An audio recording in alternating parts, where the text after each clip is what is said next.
Hello বন্ধুরা, আমি আবার তোমাদের কাছে একটা নতুন রেসিপি নিয়ে এসেছি সিপ্রাস মেকওভার অ্যান্ড ব্লগের তরফ থেকে। দেখো, এখন আমের সিজন, তো আম দিয়ে আমি একটা ফিরনি বানাবো, যেটা খেতে খুবই সুস্বাদু। তো তোমরা দেখো কি কি দিয়ে বানাচ্ছি। খুব সামান্য কিছু উপকরণ লাগছে, যেমন গোবিন্দভোগ চাল আর আমন্ড বাদাম নিয়েছি আর চিনি, আর এগুলো সবই গুঁড়ো করে নিতে হবে মিক্সিতে। আমন্ড বাদাম আর চাল একসাথে মিক্সিতে গুঁড়ো করেছি, তারপরে চিনিটাকেও গুঁড়ো করে নিয়েছি এবং আমটাকেও পেস্ট করে নিয়েছি, সবই মিক্সিতে।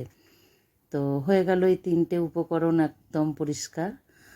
আর যেটা লাগবে, যে চিনির গুঁড়ো করেছি, এবার পরিমাণটা হচ্ছে চাল হচ্ছে 100 গ্রাম, চিনিও নিয়েছি 100 গ্রাম, আর আম নিয়েছি, কারণ আমটাও খুব মিষ্টি, যার জন্য চিনিটা বেশি লাগবে না। তো আর আমি একটা হাফ লিটারের দুধের প্যাকেট নিয়েছি, এটার পরিমাণে হাফ লিটার দুধ। তো আমি এই দুধটাকে গরম করে বেশ ফুটে উঠবে, তারপরে এই যে আমন্ড বাদাম আর যে গোবিন্দভোগ চালের যে পেস্টটা করে রেখেছি, এটা অল্প অল্প করে দিতে থাকবো যাতে তলায় না লেগে যায়।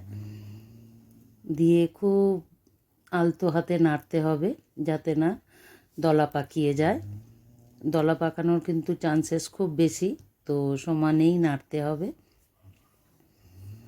দিয়ে এই চালটা এবং এই এই পেস্টটা আমি মিক্সিতে করেছি, কেউ যদি শিলে বাটতে চায় সেটাও করতে পারে, বাট আমি মিক্সিতেই করেছি। আর খুব অল্প উপকরণ দিয়ে হয়ে যায়, কিন্তু খুবই খেতে সুস্বাদু এবং খুবই ভালো। তো আর ঘরের যা যা উপকরণ ঘরে, আর এটাতে আমি ঘরে যেটা ছিল, আমি কাজু বাদামও দিতে পারতাম, বাট আমার কাছে ছিল আমন্ড বাদাম, আমি আমন্ড বাদামই দিয়েছি। এবং খুব ভালোভাবে আস্তে আস্তে করে নাড়তে হবে যাতে না দলা পাকিয়ে যায়। দেখো এই রকম একটা থিকনেস আসবে।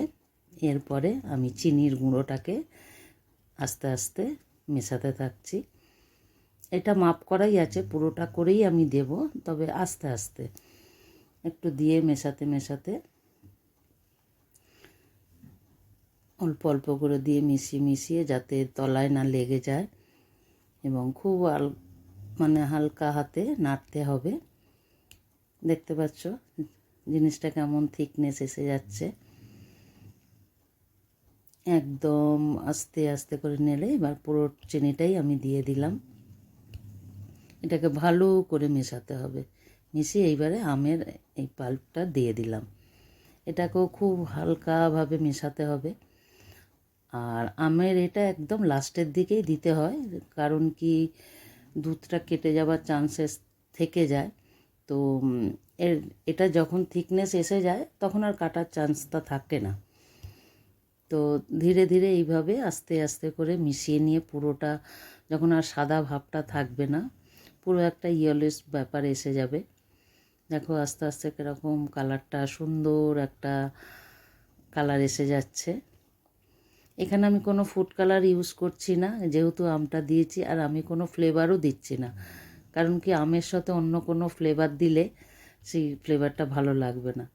আর আমি 4খানা বাটি এরকম আগে থেকেই জলে ভিজিয়ে রেখেছিলাম, তুলে ভালো করে মুছে নিয়ে এবারে হাতায় করে আস্তে আস্তে প্রত্যেকটাতে দিয়ে দিচ্ছি, যতটা করে দেওয়া যায় আর কি। তো সুন্দর করে গরম অবস্থাতেই দিচ্ছি, দেখতে পাচ্ছ ধোঁয়া উঠছে।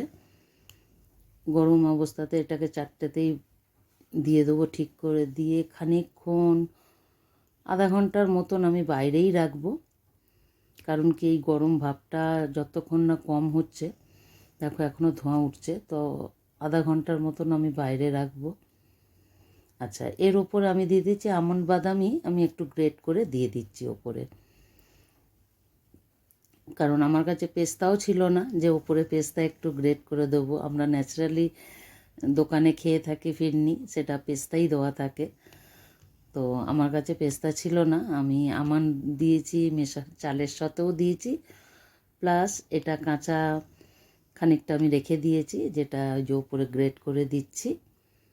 ব্যাস এই 4টি উপকরণ দিয়েই আমার ফিরনিটা হয়ে গেল এবং খুবই সুস্বাদু খেতে। এবার একটু ঠান্ডা হয়ে গেলে এই যে আমি একটু ফ্রিজে ঢুকিয়ে দিচ্ছি, দিয়ে এবার 3-4 ঘন্টা আমি ওয়েট করে যাব। ওয়েট করার পরে এই যে বের করেছি, দেখো একদম জমে গেছে, মানে বাটি উল্টালেও পড়ছে না। তো এবার এইভাবে কেটে তোমরা তো খাবার মতো পুরো রেডি হয়ে গেছে এবং খুব সুস্বাদুও হয়েছে। তোমরা সবাই বানিয়ে খেয়ে দেখো, খুবই ভালো হয়েছে, আমাদের তো ভীষণ পছন্দ হয়েছে। তোমরাও একবার বানিয়ে খেয়ে দেখো এবং আমাকে কমেন্টে জানিও কেমন হয়েছে। আর এই রকম আরও ভিডিও দেখতে থাকলে আমার চ্যানেলে সাবস্ক্রাইবটাও করে রেখো।